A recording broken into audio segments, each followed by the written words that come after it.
Abril de 1942. Las selvas sofocantes de Filipinas. Durante siglos, los soldados vivieron bajo un código ancestral. Rendirse significaba misericordia. Pero en la península de Bataan, 76,000 soldados estadounidenses y filipinos estaban a punto de descubrir una verdad aterradora. Su rendición marcaría el inicio de uno de los capítulos más oscuros de la historia. Para estos soldados, lo que les esperaba no era la libertad, era una marcha de 105 kilómetros directamente al infierno. Y para muchos, la única salida fue la muerte. Imagina esto: prisioneros de guerra, exhaustos, tambaleándose bajo el sol tropical abrasador. Sus cuerpos están débiles, sus espíritus rotos. De repente, entre la multitud, una valiente mujer filipina da un paso al frente. Con un vaso de agua en la mano, se la ofrece a un prisionero. Por un segundo, la esperanza brilla en sus ojos. Hasta que... ¡bang! Se escucha un disparo. La mujer cae sin vida. Los guardias no solo la mataron a ella, mataron la esperanza que ofrecía. Así fue como la Marcha de la Muerte de Bataan ganó su reputación como uno de los eventos más crueles y oscuros de la historia humana. Pero lo peor aún estaba por venir. Era abril de 1942. Japón acababa de capturar Filipinas, pero su victoria tuvo un precio. Meses de combates intensos dejaron sus recursos agotados. ¿Provisiones para los prisioneros? Olvídalo, no les importaba. Los 76,000 soldados que capturaron, tanto americanos como filipinos, no eran más que un problema logístico para ellos. ¿La solución?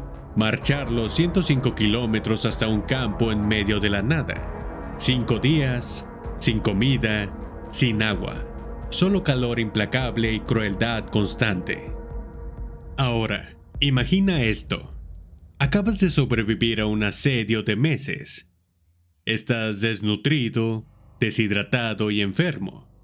Y ahora te obligan a salir de Maribeles. Apenas puedes mantenerte en pie. A los guardias no les importa. Golpean las cabezas con las culatas de sus rifles y empujan bayonetas en las costillas para que todos sigan avanzando. El calor es insoportable. Más de 40 grados centígrados. El sudor se mezcla con la suciedad. Los labios se agrietan por la deshidratación. Y justo a unos pasos de ti hay arroyos de agua cristalina. Y si intentas beber, estás muerto. No fue solo la deshidratación lo que mató a la gente. Detrás de las filas, un grupo llamado Escuadrones de Buitres tenía una sola misión: matar a cualquiera que no pudiera seguir. Seguían la columna como aves carroñeras, apuñalando con bayonetas a los que caían. Un sobreviviente lo describió así: vi a un hombre caer, lo apuñalaron donde cayó. Nunca olvidaré el sonido de acero contra el hueso. Algunos guardias encontraban nuevas formas de hacer sufrir. Algunos camiones desviaban su curso y atropellaban a los hombres demasiado débiles para moverse. Otros eran obligados a sentarse bajo el sol durante horas, sin sombra, sin agua, hasta que su piel se llenaba de ampollas y se les despegaba. Y mientras tanto, la columna seguía tambaleándose hacia adelante. Por cada kilómetro, el camino se llenaba de más cuerpos. La desesperación llevó a algunos a tomar riesgos impensables. La sed los desgarraba por dentro, y algunos bebían de charcos llenos de parásitos. Sabían que eso podía matarlos después, pero su boca reseca exigía alivio ahora. Otros intentaban alcanzar comida o agua que los lugareños les arrojaban con compasión, pero ese gesto de bondad a menudo se pagaba con la vida. Aquí hay una historia que nunca se me borra. Un prisionero hambriento vio a un civil filipino lanzar cañas de azúcar desde la orilla del camino. Desesperado, se lanzó por una, pero antes de que pudiera probarla, un guardia blandió su espada y le cortó la mano. Y mientras el hombre gritaba de dolor, el guardia levantó su rifle y disparó. Así, simplemente, se acabó. Ahora imagina ser uno de los otros prisioneros. Estás exhausto, deshidratado y hambriento. Acabas de ver morir a alguien por intentar comer. Todo tu cuerpo duele con cada paso, y el calor te está cocinando desde adentro. La sangre del hombre se mezcla con la tierra frente a ti. Su grito aún retumba en tus oídos, pero los guardias ya gritan para que el grupo acelere el paso. ¿Qué haces? ¿Sigues caminando, cada paso una batalla contra tu cuerpo y tu mente, o te derrumbas en el suelo sabiendo que será el final, pero al menos el sufrimiento acabará? Y entonces llegaban las noches. Uno pensaría que mostrarían un mínimo de misericordia y dejarían descansar, aunque fuera por una hora. Pero no, la marcha continuaba sin parar, en la más absoluta oscuridad. Los prisioneros tropezaban con raíces, piedras filosas y, lo peor de todo, con los cuerpos fríos y sin vida de aquellos que habían caído antes. Cada paso era una trampa. Cada tropiezo un recordatorio de que estabas a un error de distancia de ser abandonado a pudrirte en el camino. La disentería se propagó como un depredador, dejando a los hombres débiles, sangrando y apenas capaces de caminar. Pero no podían parar. No era una opción. Si te detenías, te mataban. Si tenías malaria, te mataban. Si necesitabas defecar, te mataban. A los guardias no les importaba si tu cuerpo fallaba, solo les importaba que la marcha continuara. Cuando los prisioneros llegaron a San Fernando, muchos pensaron que todo había terminado. Se equivocaban. Los sobrevivientes fueron apiñados en vagones de metal, 100 hombres en espacios diseñados para 40. El sol tropical convirtió los vagones en hornos. No había espacio para sentarse ni para caer si te desmayabas. Si alguien tenía que ir al baño, lo hacía donde estaba parado. Después de horas en esos vagones sofocantes, las puertas se abrieron finalmente en capas. Docenas habían muerto de pie.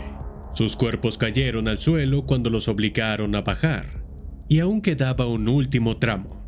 11 kilómetros más hasta el campo de concentración de Camp O'Donnell.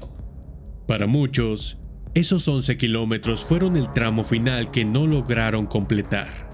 El camino estaba bordeado de cadáveres, cada uno marcando otra vida perdida a manos de la crueldad.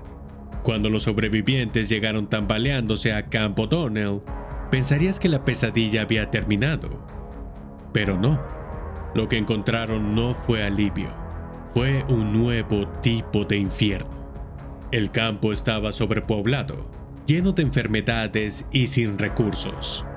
La disentería, la malaria y el hambre cobraban cientos de vidas cada día. Los vivos cavaban tumbas masivas para los muertos, demasiado débiles para darles entierros dignos. Los números hablan por sí solos. De los 76,000 que iniciaron la marcha, solo 54,000 sobrevivieron para llegar al campo. Miles más morirían en las semanas siguientes. Pero incluso en este infierno hubo destellos de humanidad. Los prisioneros compartían migajas de comida o agua. Algunos arriesgaban su propia vida para cargar a compañeros caídos. Civiles filipinos, a pesar del riesgo, seguían colando comida y suministros en el campo.